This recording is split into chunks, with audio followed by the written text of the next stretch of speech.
Welcome to Accept Your Gifts, the 22-minute podcast for inspiring your most creative life. My name is Tracy Crow. I'm an author, writing coach, and Marine Corps veteran. I'm looking forward to co-creating today's show with you. So if you're ready, are you ready? I'm ready. So if you're ready to live a more creative, more magical life, let's get started.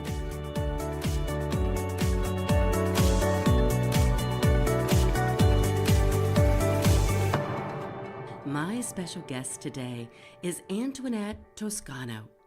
Antoinette is an Army veteran, and she's a contributor at Cultures Magazine, a published fiction and nonfiction author with more than 10 years of creative, technical, professional, biographical, business, marketing, copywriting, blogging, and even website content development experience.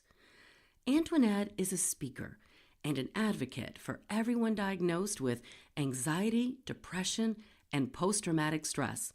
It's safe to say this woman is on a mission to encourage everyone to recover from trauma and the challenges of mental illness, to create a new normal, and to live a big life. But the Antoinette who crossed my path 4 years ago was far different than the Antoinette I've just described and who you'll hear from today. She was functioning, of course, even working back then as a ghostwriter, but the woman who showed up with about 30 others one Saturday morning in Raleigh, North Carolina for my writing workshop was challenged by post-traumatic stress and a traumatic brain injury she'd suffered as a result of an assault by a fellow soldier who had also been her supervisor.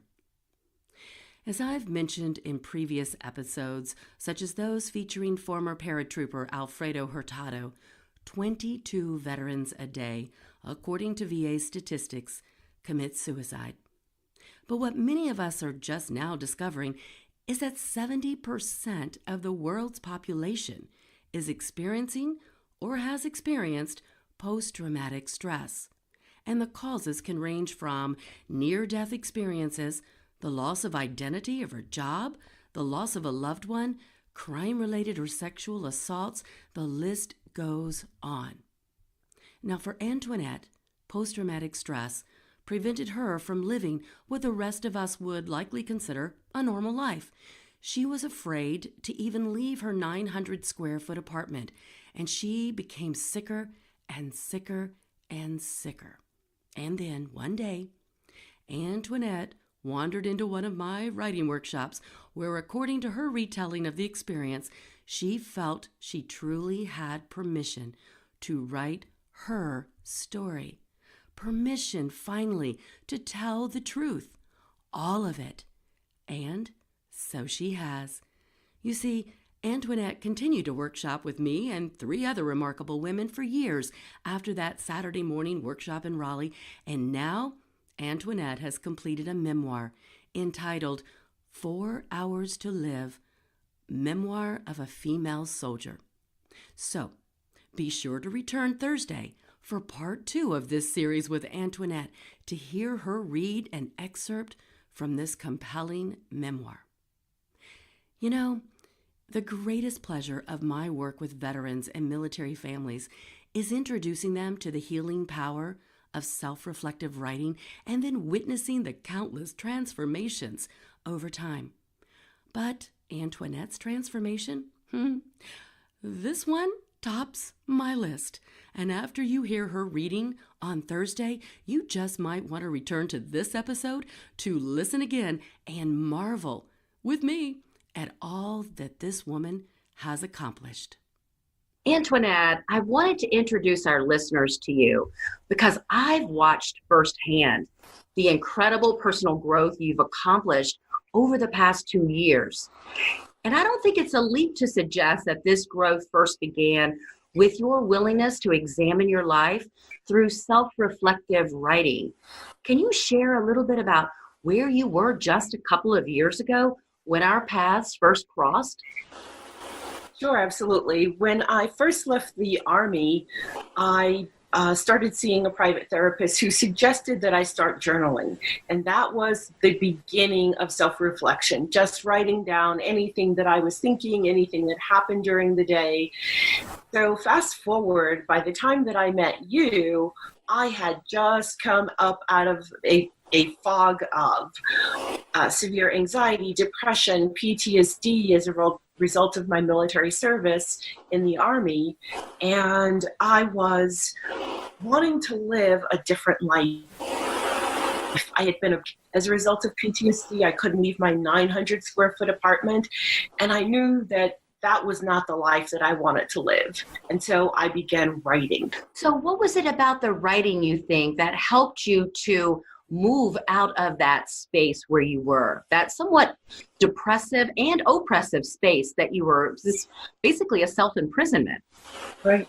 Well, Tracy, you are so famous for saying our issues are in our tissues. And that was exactly my life. I wasn't suffering from anything that was going to kill me per se. However, I felt as though I were dying because I had a convergence of so many health challenges simultaneously, from severe anxiety, depression, PTSD, arthritis from a broken back, troubles with cognitive functioning because of a head traumatic brain injury, and then this stomach issue that felt like an alien was trying to eat its way out of my belly. And the doctors could not figure out what the problem was. Well, fast forward, it turned out to be a digestive enzyme and cured with a simple herbal supplement, but I felt like I was on my deathbed. And in those moments, I just became grateful for the life that I had lived. I could barely drink anything more than clear water and broth, a few sips at a time, and this went on for months. And in those moments, I thought, I'm going to be diagnosed with something inoperable. These are my last days. Let's take stock of your life, Antoinette. So I did. And I became really grateful for the things that I had accomplished, places I'd been. And I'd given love. I have lived a life of excitement, adventure, and integrity. And I was just in gratitude for what I had experienced up until then. So after I became grateful for what I had, I noticed as every hour went by that day, I felt a little better. I could get out of the bed. I could walk on my own. I felt better and better. I pulled out my journals and said, when I did these things here on the left, I felt pretty good. I was happy and healthy and enjoying life and successful. When I did these things over here, I felt terrible. Let's do more of this over here on the left and stop doing all these things on the right. And so when you give an NBA a problem, we are going to create a spreadsheet with linkings, and we will find some correlations. And that's exactly what I did. I got out my computer, I sat in bed all night, and I wrote into my spreadsheet what I was doing when I was feeling well, what I was doing when I was feeling poorly. And that began my journey with writing. From there, I figured out all the health challenges, and I want to be perfectly clear. A doctor cannot fix you. Your family cannot save you. Your pharmaceutical representative and all that they have to offer, those are just tools. Those are tools to help you live the life that you want, but they are not the answer. The answer to fixing whatever ails you, whether it's you're stagnant in your career, you can't find the happiness in your family and romantic relationships and with friends, whether you have, like I have, all of those things are solved from within. You just have to do what I did, was examine your life, decide what serves you and what doesn't serve you, and then decide how you want to show up in the world. What impact do you want to have? What do you want to accomplish? How do you want to live? My illness was an opportunity. Right, right. It's one of those gifts that we don't feel is quite a gift as we're going through it. And it's sometime later on the other side of it that we look back and see what sort of gift it actually presented to us, right? Absolutely. And the gift that it gave me was it allowed me to tap into my creativity, not just my creative writing abilities, because I always knew that I could write. I could write as a IT corporate executive. I have written 100 pages of a proposal in one day. So I knew that I could write. I just needed to learn my craft and how I wanted to share my journey with the world.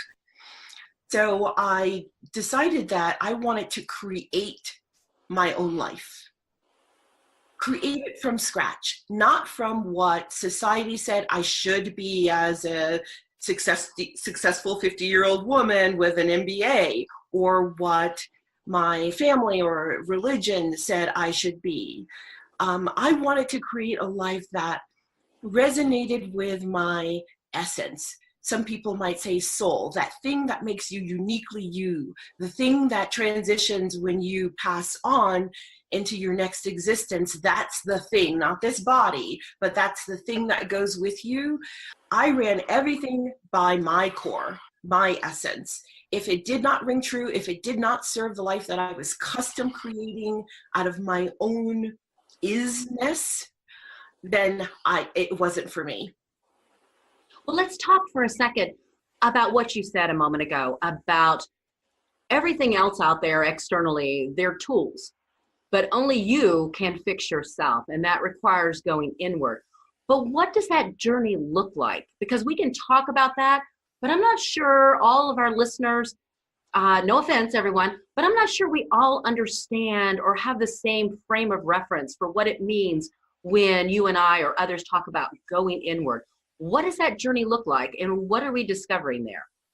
I'm so glad you asked that question, and I actually talk a lot about it in my book, New Normal Big Life, which I give away on my blog, New Normal Big Life blog, for free. An expanded version will be coming very soon, but what I talk about is the first thing is the analysis. Who are you? What do you do? How do you show up in the world? And is that really who you want to be? Once you have identified who you want to be, what you want to do, where you want to go, then you create a map from there. So, for example, when I was laying in my bed in my 900 square foot prison, self-imposed prison, because I was too afraid to leave it because of anxiety, I imagined a life that was big and wondrous and adventurous, a life that was outdoorsy and whitewater kayaking and camping and hiking, and I was in the mountains all of the time. But at that point in time, I live in the capital city in North Carolina, in Raleigh, and I was 4 hours away from the mountains, and I did not even know how to swim, had never sat in a whitewater kayak before, but that was on my plan. That was in my vision. And now 4 years later, not only am I whitewater kayaking, sailing, camping, hiking, biking, and have lost 60 pounds, I'm living in the mountains, and the life that I envisioned, that I wrote about back in my little 900 square foot apartment, is the huge life I'm living now, every step of the way. You're such an inspiration. Let me ask this. What would you say to the person who is listening saying, well, that's good, but I don't even know what I would put down as to what I really would like. I don't even remember what it is that I really like. Can you suggest how he or she might tap into those ideas or those memories of themselves? Sure. 3 things I'd like to say. First, you are already whole. You already have all the tools that you need to do this. It's already within you. And just like Tracy said, or just like you said, Tracy, you just only need to tap into them. So the way that you find out what that is look back in your mind's eye and remember a time when you were the happiest, the healthiest, the most integrated into your community. It may have been when you were 4 years old. And that's what I had to do. When I was looking for my whole self, I had to remember that 5-year-old sitting on her daddy's lap, and he was saying, "You're my little princess, and you can do anything," and everything was right with the world. And that's the person I tapped into. What was she like? She lived in New York City, but she loved her mom's family's hobby farm in Virginia.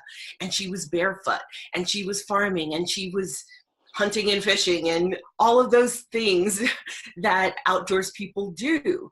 That's where I had to go back to, my 5-year-old self, and bring that forward into an adult life. Now, if you don't have any of those memories that you can tap into, fake it until you make it. Borrow someone else's life. If you think I'm living a fantastic life, then by all means borrow it until you start developing sort of that internal compass for what feels right for you. And it's a skill we all have, but it's a skill that you can forget. Just like riding a bike, you learn to ride a bike, you ride a bike great. 2 decades pass, you don't get on a bike for a while. But as soon as you sit on that bike, it takes about a couple of seconds to get your balance again. That's how your memory of your whole self is. It's a little bit challenging to find, but once you find it, it just explodes into creative ideas for how to live your new normal and live a big life. Mm. Oh, those are great suggestions. Thank you. Yeah, you need to keep writing, woman. You really need to keep writing. Okay, let's go back to that part about the writing, because I recall a story that you shared in one of our small group workshops about how you had been going to therapy, and which I think you would agree you would, still recommend therapy. But at some point you began to take in the writing you were doing for our workshop to your therapist. Tell us a little bit about that and what was going on there, and then maybe what the reaction was from the therapist.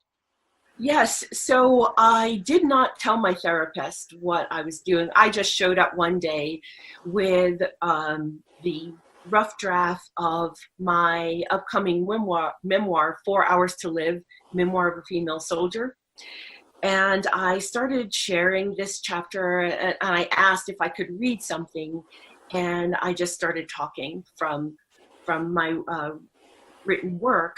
And my therapist was so excited, and before I could even ask her if we could continue this, because I was unpacking my life in my writing and then discussing it with my therapist. And I absolutely agree. If you are feeling stuck in any way, you want to change your life, I highly recommend working with a therapist, someone that you click with, someone that views the world similarly to you. So if you are, if you have very strong religious values, I would suggest finding a therapist that has similarly connected values. So anyway, I'm sitting there with my therapist, unpacking my writing, and the more that we unpacked what I had written about myself and who I think I am and where I want to go and how I got here as a person, I began to heal. My body was healing itself from the inside out through writing. I'm certain of it. So we have this thing where we want to go inward to tap into who we have almost forgotten who we were before things like trauma set in and all the scripts that get applied to us by what others say that we should be or must be or whatever. And so we start to try to live to those. But it's almost like the chicken or the egg. Which comes first? Do we unpack the trauma first, or do we go down and try to recall where we were the happiest? Or do you have a thought about that? Well, I can tell you what works for me and what works for the people that I help is just remembering first what you were like when you were feeling whole and happy and healthy. Because once your body can recall that memory, everything else starts to fall into place. Sometimes you can do it on your own, recalling that time and place in your life. Sometimes you need the help of a therapist. Sometimes you need the help of good books. Okay, so a couple of years ago, has it been two already? There you were in about, a very small space in North Carolina, very close to me, which, by the way, we all miss you like crazy, but we have enjoyed watching this explosive life of yours take place right before us. And then one day, all of a sudden, you are packing up and moving to Colorado. And we're like, what? What? Do we need to rally and do an intervention on Antoinette? And we're like, what? Tell us about that. So in my writing, that initial writing, when I was just starting to feel a tiny bit better, I knew that I needed to be in the mountains somewhere. I really thought it might be in North Carolina.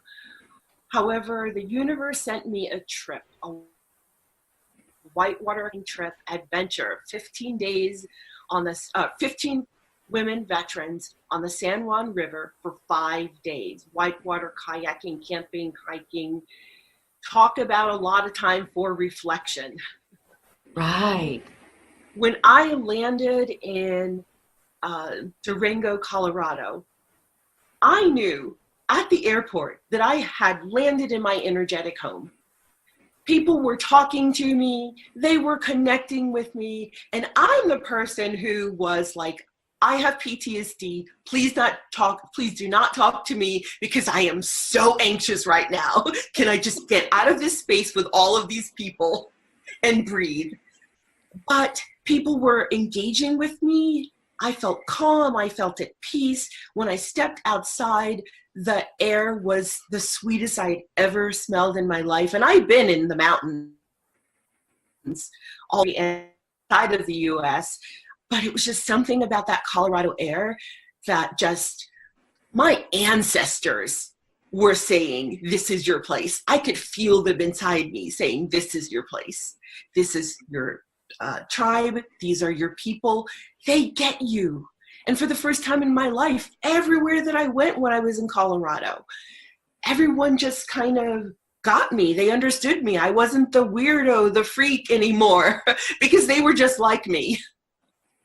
I lived to be outdoors and so did they. So take us from the point of having experienced that trip with other veterans, and then the time frame, how long of a time was it between that trip and the time you made the decision and just moved out there? So within a 4-year span, I left that apartment. I learned how to kayak, sail, surf, and farm. And I moved across country to Colorado. And within 6 months of landing in Colorado, I decided that one of the ways that I wanted to make money in this gig economy as a writer was to be a journalist, because I'm so curious. And I love the idea of creating a story out of nothing. Just coming up with an idea, pitching it to my publisher and my editor, and seeing where it goes from there. And so I mentioned to a friend that I wanted to be a journalist and that I had been getting doors slammed in my virtual face because I don't have a degree in journalism. And she said, I think I know someone who is a publisher and might be willing to give you tips to how to get your foot in the door. I said, that's exactly what I needed. Thank you so much. In 2 weeks, I got that meeting. I sat down for the meeting, and 5 minutes later, I thought, is this a job interview? And I was prepared for a job interview, really. So the universe threw me an opportunity, and I showed up ready to go. I even had a sample article on my phone that I sent from that interview space, sitting in that chair. So I feel that everything that I've been through in my life, from being given up for adoption at birth, coming from a multicultural family, my mom's family is from India and Jamaica, being raised in the United States, serving in the Army, being a corporate executive, having health challenges that I have to manage, all of that, even the whitewater kayaking, was part of the universe's plan to help me figure out how to help other people, because there's so much suffering in the world. And I figured out a plan, a way to end that, using all of the creative tools that you have available to you. And I think that's what my journey was for. And sitting in that chair in the publisher's office, seeing my opportunity right before my eyes was just a dream come true. And now 6 months later, I am going all over the world covering stories for Cultures Magazine. And again, I have found my tribal home.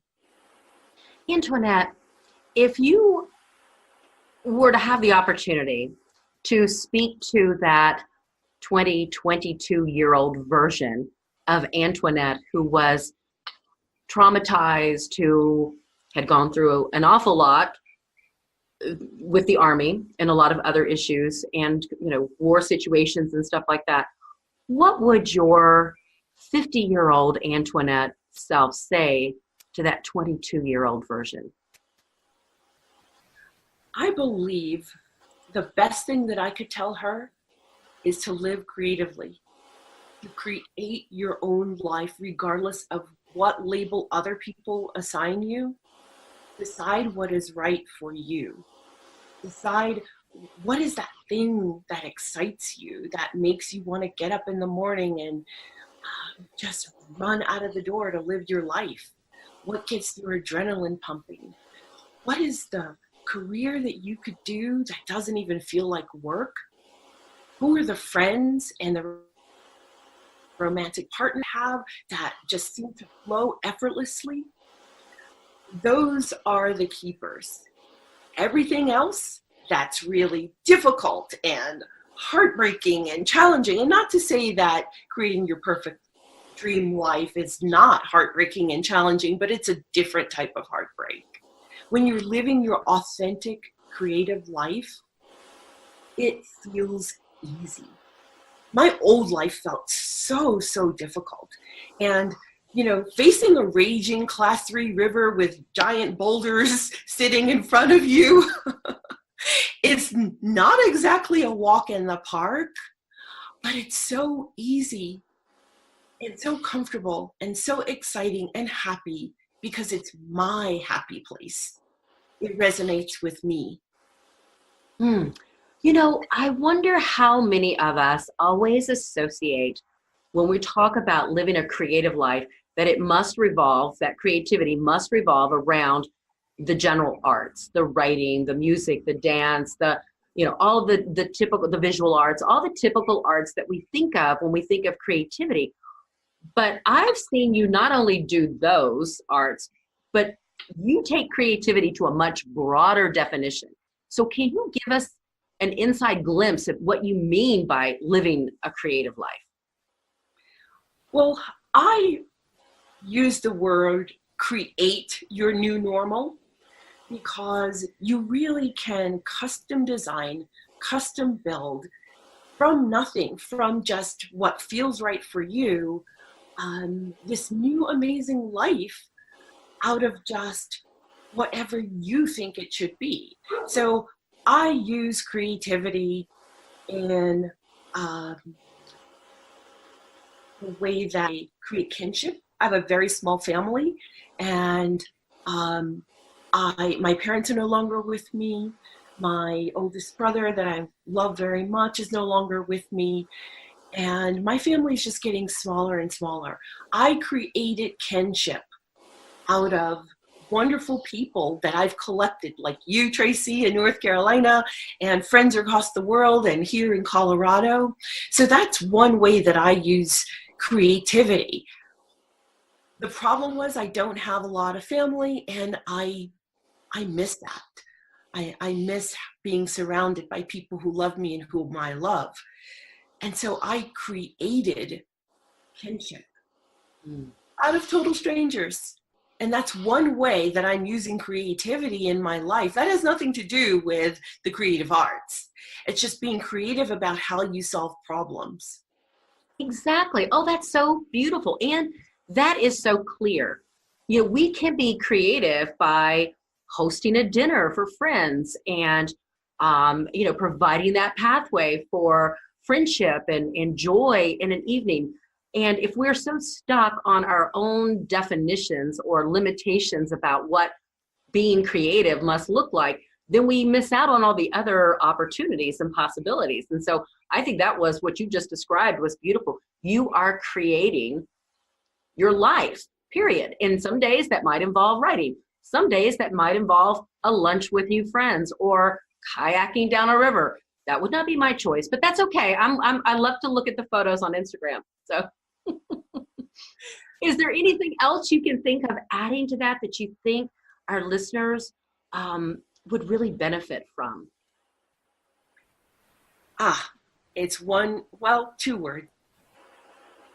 Be brave about your decisions for what to include in your life. Be brave about the things, the material possessions you may have to let go of because they no longer serve you and they just weigh you down. Be brave about the people you choose to keep in your life and whom you choose to add to your life.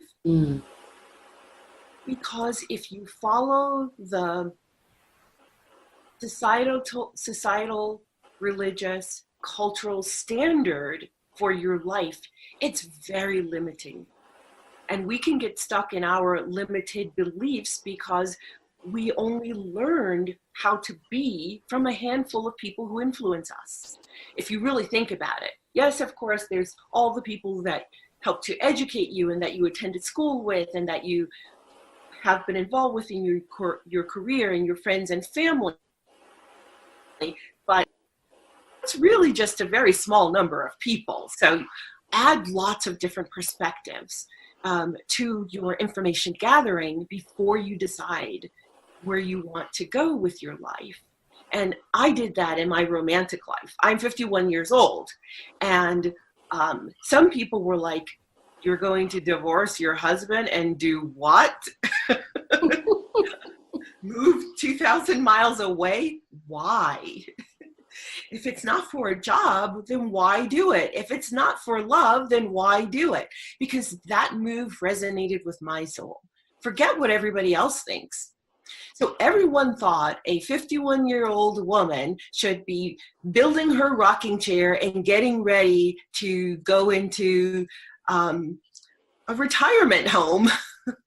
And I chose to examine everything from how I partner, from where I live, and the things that I want to do in my life. And honey, I kicked that rocking chair over and put on some stilettos and went salsa dancing. Yes, you did. I loved that. That was awesome. Oh my gosh, that's beautiful. Well, Antoinette, thank you, sweetheart, for being with us today, for accepting your gifts, and especially for being willing to share your gifts with the rest of us. Thank you so much. Thank you so much for having me. It's been a blast and great to see you. Love you. Love you too. I hope you enjoyed today's co-creative listening experience. Please remember to leave a comment about the single greatest takeaway for you today. You know, that one thing you will remember from this day forward. Was it something funny or provocative? Was it just what you needed to hear? Please share so we can all benefit. And remember to return Tuesdays and Thursdays to Accept Your Gifts, the 22-minute podcast for inspiring your most creative life.